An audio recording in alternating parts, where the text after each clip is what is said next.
جملہ آج کہہ رہا ہوں کہ حلیہ قبر تک جائے گا، حلیہ قبر تک جائے گا، رویہ حشر تک جائے گا۔ رویے بدلو کہ حشر میں تمہارے لیے آسانی ہو، رویے بدل لو گے تو تمہارا حشر بہتر ہو جائے گا، وہاں تمہیں سایہ مل جائے گا، وہاں تمہیں پانی مل جائے گا۔ ہم رویوں پہ توجہ نہیں دے رہے، سوچتے نہیں ہیں، رویوں کے بارے میں ہمارا غور ہی نہیں ہے۔ اور رویے کیا ہیں؟ رویے رشتے ہیں۔ سب سے پہلے آپ بیٹا ہیں، پھر بھائی ہیں، پھر شوہر ہیں، پھر باپ ہیں، پھر سسر ہیں، کہیں ملازم ہیں، کہیں مالک ہیں، ایک ملک کے شہری ہیں، اس کے قوانین کی آپ پر پابندی لازمی ہے۔ جس مرضی ملک میں رہتے ہوں، جہاں بھی مسلمان رہتا ہے، اس ملک کے قوانین اس نے ہر قیمت پہ ان کو آبزرو کرنا ہے، ان کے مطابق زندگی گزارنا۔ یہ رویے ہیں جو رشتوں میں بکھرے ہوئے ہیں۔ جس نے رشتے سنبھال لیے اس نے رویے سنبھال لیے، جس نے رویے سنبھال لیا اس نے عاقبت سنبھال لی۔ اپنے رویوں پہ نظر رکھیں، دوسروں پہ نظر مت رکھیں، خدا کا واسطہ ہے کسی پہ نظر مت رکھیں، اپنے رویوں پہ نظر رکھیں۔ جب یہ کہا گیا کہ تو نیچے نظریں رکھ کے چل، جب نیچی نظریں ہوں گی تو کس پہ پڑیں گی؟ اپنے آپ پہ یا لوگوں پہ؟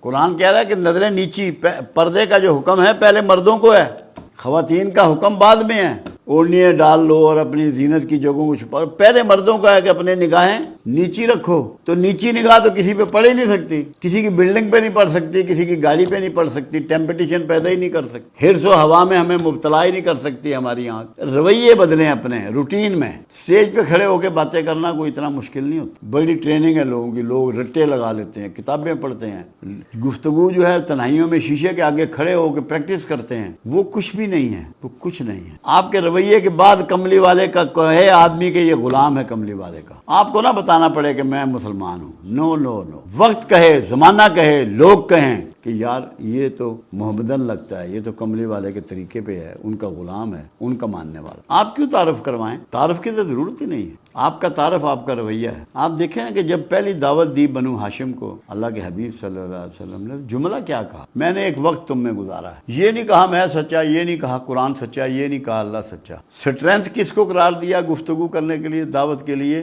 معاشرے میں گزارے ہوئے وقت کو۔ آپ ایسا کر سکتے ہیں دعوت کے لیے، کہیں پہ جا کے یہ بات کر سکتے ہیں کہ بھئی میں نے ایک وقت تم میں گزارا ہے؟ اگر یہ نہیں کر سکتے تو خدا را اس کی تیاری کیجئے کہ آپ کہہ سکیں کہ میں 20 سال سے تم میں ہوں، بتاؤ یار میں نے کیا گھپلا کیا ہے، کوئی خرابی کی ہے تو مجھے پکڑو۔ یہ سٹیج ہمارے پاس ہونی چاہیے کہ کوئی، میں ایک بات اور کہتا ہوں، وہ کام مت کر جس کی تجھے وضاحت دینی پڑے۔ بس وہ کام کیوں کرتا ہے جس کی تجھے وضاحت زمانہ تجھ سے مانگ لے، لوگ مانگ لے، معاشرہ مانگ لے؟ وضاحت جس کی دینی پڑے وہ کام مت کر، ایکسپلینیشن نہیں دینی۔ اتنی سادہ زندگی گزار، اتنی پاکیزہ صاف ستھری عام زندگی جو ہونی چاہیے۔ عام آدمی کی زندگی بہت بڑھیا ہے، اس کے ہاتھ اور زبان سے معاشرہ محفوظ رہتا ہے۔ وہ زندگی گزارو جس سے کسی انسان کی جان مال ناموس کو آپ کے ہاتھ اور آپ کی زبان، آپ کے کسی رویے سے کوئی نقصان نہ ہو۔ یہ اگر آپ نے کر لیا تو آپ کامیاب ہیں، کملی والے کے راستے پہ ہیں۔ جتنا مرضی دور ہوں، 1445 سال ہو گئے، کوئی مسئلہ نہیں، کوئی دوری نہیں ہے۔ آپ یہ کہہ نہیں سکتے کہ رسول تھے، یہ نہیں کہہ سکتے آپ، تو پھر دوری کاہے کی ہے؟ رسول تو ہیں، جب رسول ہیں تو پھر دوری نہیں ہے۔ پھر ہم ماضی کی بات نہیں کر رہے ہیں، ہم تو آج کی بات کر رہے ہیں۔ لوگ اس کو ماضی کی بات کہتے ہیں، ماضی نہیں ہے، رسول کا ہونا ماضی نہیں ہے، آج ہے۔ لا الہ الا اللہ محمد رسول اللہ صلی اللہ علیہ وآلہ وسلم، آج ہے، آج، آج کا نام کملی والا ہے، آج کا نام رحمت للعالمین۔ اس لیے ماضی کی بات آپ مت کریں، آج کی بات۔ پرافٹ کی بات جب کرتے ہیں تو آج کی بات ہے، قرآن کی بات جب کرتے ہیں ابھی کی بات ہے۔ تو ہمیں اپنے رویوں پر نظر رکھنی ہے۔ سادہ زندگی، کم سامان کے ساتھ زندگی، کم گفتاری کے ساتھ زندگی، بے مقصد سفر چھوڑ دیں، بے مقصد بات چھوڑ دیں، بے مقصد چیزیں خریدنی چھوڑ دیں، زندگی کو آسان کریں اور سادہ کریں۔ اگر کر لیا تو باخدا بڑی کامیاب، بڑی کامیاب۔ لمبے چوڑے باتیں کرنے سے، لمبے چوڑے وظیفے کرنے سے نہیں بات بننی، زندگی کا وظیفہ درست کرنے سے بات بننی۔ روز مرہ میرے پاکیزہ ہو جائیں۔ میں تقوی کے لیے کہتا ہوں کہ جب تیری تنہائی میں تیرے خیالات بھی پاکیزہ ہو جائیں اور تجھے ڈر لگے اللہ سے اپنی تنہائی میں، ولی اللہ کی تلاش میں اگر نکلیں تو کوئی بنیادی نشانی بتائیں۔ سب سے پہلے نشانی یہ ہے، قرآن میں جب انبیاء کا ذکر ہوا 28 کا، تو 2 باتیں ہر پیغمبر نے کی کہ ہم جو تمہیں بتا رہے ہیں، ہم جو تمہیں سکھا رہے ہیں، ہم جو تمہاری خدمت کر رہے ہیں، ہمیں تم سے اس کا کوئی معاوضہ نہیں چاہیے۔ پہلی بات جو ہر پیغمبر نے کی، 28 کے 28 جو قرآن میں مینشن ہے۔ اور دوسری بات یہ، ہم تمہیں ہدایت نہیں دے سکتے، ہم تو دعوت دینے والے ہیں، ہدایت اللہ کے پاس ہے۔ آج بھی جو شخص ولی ہوگا، یہ 2 باتیں اگر وہ نہیں کر رہا تو ولایت پہ فائد نہیں ہے، کہ تم سے چاہیے کچھ نہیں اور میں تمہیں کچھ نہیں دے سکتا، میں تو اللہ سے دعا کر سکتا ہوں، تمہیں ٹیچ کر سکتا ہوں، تمہیں گائیڈ کر سکتا ہوں، دے گا میرا مالک۔ پہلی نشانی ہے یہ بے غرض، اور جوڑے گا آپ کو اللہ سے۔ دوسری 3 باتیں اللہ کے رسول نے 3 چیزیں ریجیکٹ کی تھی کفار کی، مشرکین کی، جو پیش کی گئی: عورت، شہرت مطلب کہ سرداری، اور دولت۔ جو ریجیکٹ کی تھی کملی والے نے وہ قیامت تک کے لیے ریجیکٹڈ ہیں۔ جو ان 3 کا انوالو ہے وہ ولی اللہ نہیں ہو سکتا۔ جس میں یہ تینوں نہیں ہیں، جو حق کے راستے پہ چلنے والا ہے وہی ولی اللہ ہو سکتا ہے۔ پھر ایک بات اور کہا جاتا ہے کہ ولی اللہ وہ ہے جس کو دیکھ کے اللہ یاد آ جائے۔ اگر آپ کی شخصیت میں ایسی بات ہے تو آپ ولی اللہ ہو سکتے ہیں، ورنہ آپ نہیں ہیں۔ کیوں؟ ولی اللہ تو ایک شاعر اللہ میں آئے گا جس کو دیکھ کے اللہ یاد آئے، وہ ہیں شاعر اللہ۔ تو یہ 2-3 باتیں ہیں جو آپ کو اخلاص، بے غرضی اور اللہ کی طرف آپ کو پلٹانا، اللہ سے آپ کو جوڑنا کہ تم اللہ کی طرف پلٹ جاؤ، اور ہم تمہیں دینے والے نہیں ہیں، سب کچھ دینے والا اللہ ہے۔ تو یہ بنیادی چیزیں ہیں جو اگر آپ کریں گے اور ان 3 چیزوں سے بچیں گے، وومن، اسٹیٹس اینڈ منی، تو ولی اللہ آپ کو مل جائے گا۔ اب تو حالات ہمارے یہ ہیں، اللہ مجھے معاف فرمائے، کہ بے غرض بندہ ملتا ہی نہیں۔ اللہ کرے کہ ہمیں کوئی مل جائے۔ میں تو بہت دھکے کھائے میں نے تو ایک زمانے میں، تو مشکل ہی لگتا ہے کہ بے غرض بندہ کوئی مل جائے۔ تغابن کی آیت نمبر 14 میں باری تعالیٰ ارشاد فرماتے ہیں: اے ایمان والو، تمہاری بیوی میں سے اور تمہاری اولاد میں سے بعض تمہارے دشمن ہیں، لہذا ان سے ہوشیار رہو، اور اگر تم معاف کرو اور درگزر کرو اور انہیں بخش دو تو اللہ یقیناً بخشنے والا، رحم کرنے والا ہے۔ وضاحت فرما دیں۔ اس میں 2 واقعات تو آپ کو قرآن سے دیکھنے پڑیں گے کہ نوح علیہ السلام کا جب طوفان آیا اور نوح علیہ السلام کشتی پہ سوار ہوئے، 72 نفوس کو، مختلف کیٹیگریز کے جانوروں کو، پرندوں کو اس میں بٹھا لیا، تو نوح کے بیٹے جو ہیں وہ ڈوبنے والوں میں تھے، وہ ڈوب رہے تھے۔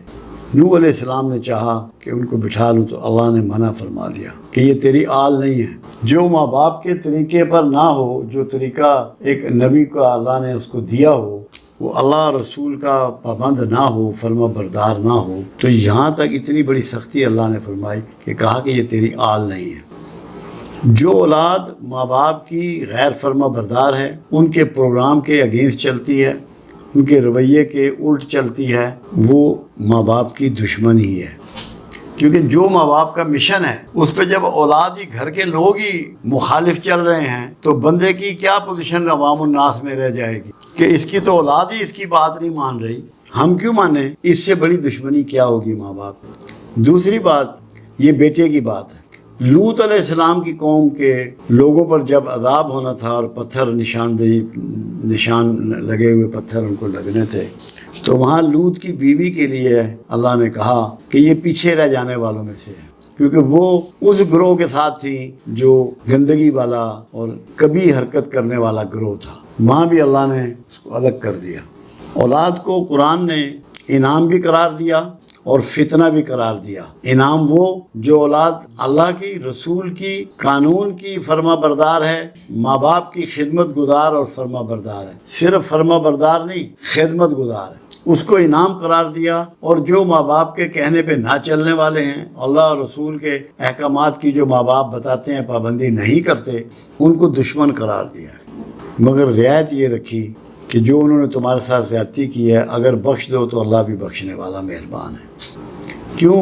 اللہ کی ہر حال میں کوشش یہ ہے کہ جتنے بھی میرے بندے ہیں، کتنی بھی غلطیاں کریں، میں نے ان کو بخشنا ہے، ان پہ رحم کرنا ہے۔ اور اللہ کی عظمت کی دلیل ہے یہ کہ وہ رحم کا پروگرام بنائے بیٹھا ہے۔ آپ بھی آج کل جو آپ کی اولادیں آپ کا کہنا نہیں مانتی، آپ کے بتائے ہوئے دین کے طریقے پہ نہیں چلتی، ان کو سمجھانے کی کوشش کریں، بتانے کی کوشش کریں، اللہ اور اس کے رسول کی بات بتائیں، اللہ کا ڈر سنائیں، مگر تھوڑا بہت نرمی بھی رکھیں تاکہ وہ باغی نہ ہو جائیں۔ اللہ نے تو یہاں تک ہے کہ جب موسیٰ علیہ السلام کو فرعون کے پاس بھیجا تو تب بھی کہا کہ نرمی سے بات کرنا، وہ آج کل سرکش ہو رہا ہے، سختی نہ کرنا۔ تو نرمی اللہ کا وہ رویہ ہے جسے وہ چاہتا ہے کہ میری ساری مخلوق اپنا لے۔ ان کا پوری بیان بیویوں کا اور اولاد کا کر دیا اللہ نے، مگر پھر بھی بخشنے کی بات پروردگار نے رکھ دی کہ جو اللہ کا فائنل پروگرام ہے۔ تو اللہ کرے کہ ہماری اولادیں ماں باپ کی فرما بردار ہو جائیں۔ جب ماں باپ کی فرما بردار ہوں گی تو یقیناً انشاءاللہ